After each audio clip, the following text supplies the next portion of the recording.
The staying at home, the self-isolation and distancing has made it near impossible to do what humans do in times of grief or celebration, and that is, of course, to gather for funerals, for birthdays, for weddings. When everything gets shut down, what do? Here's one couple's solution. This wedding was held high above Toronto on March 22nd. The venue is the rooftop of the condo building that is home to Kyeremeh and Kim Nguyen. They were supposed to get married in a Toronto restaurant, but when COVID-19 hit, well, of course, all of that changed. The restaurant was forced to cancel, but John and Kim, they didn't want to cancel. They still wanted to get married, so they did this. Call it a physical distancing wedding. No family, no friends, except for one who happens to be a photographer, and his dad, who happens to be a pastor. Well, our Chase team has reached Toronto newlyweds John and Kim. They're about to mark 1 month of marriage. John, Kim, you know, you get married in the middle of a pandemic and then you get stuck together. Are you ready to rip each other's heads off yet? Not yet. It's a really nice long honeymoon. Yeah, so we're making the best out of it, like playing video games, Just Dance. And we're working a lot. Working a lot too. So. All right. Now take me back to that day, the Plan B wedding. How quickly did you have to put that together, and how did it go?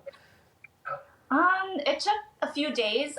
Cameron Boutron, our photographer, we were calling him to tell him that we're going to cancel because the venue canceled.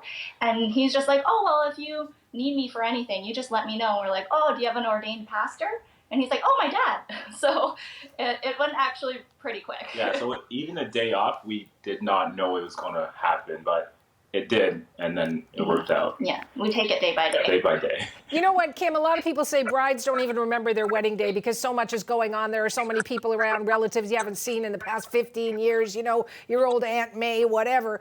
But this was just 4 people, so you have every memory in your head. And how was that wearing in your heart? It's just really peaceful that we were able to share it with other people, and especially our family and friends. That was the main goal. And John, he wanted the big party. Yeah. So he got his wish, kind of. Yeah. And you obviously won, Kim. You said, you know what, you got to marry me on the rooftop or else. Is that how it went down? Kim wanted to elope from the beginning. So right after...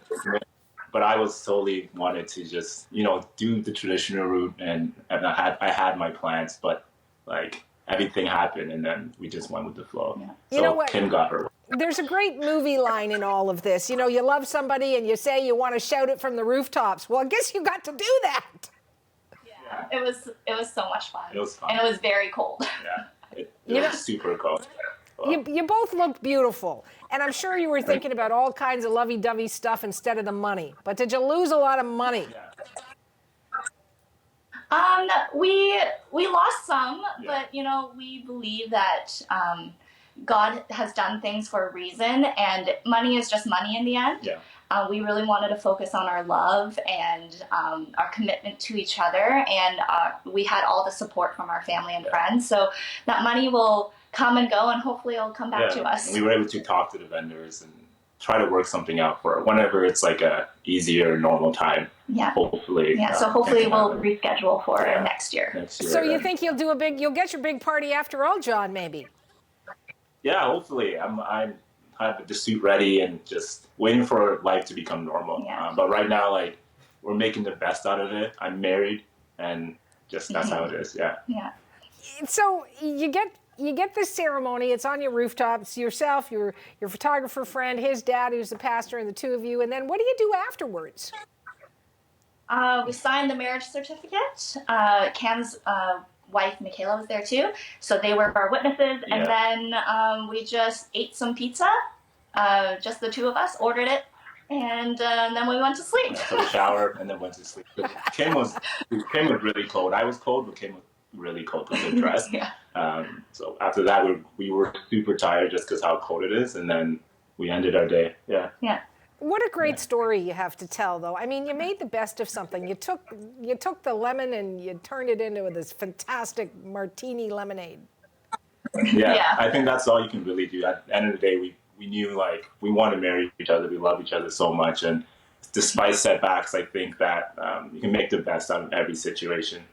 So is that your message, Kim, John? Let me ask you, for people who are in the throes of planning for a wedding and then they're so disheartened that they've had to either make some changes or cancel, what do you say to them? You just have no control of anything, and you truly have to take things day by day. But in the end, focus on your love and your commitment to each other.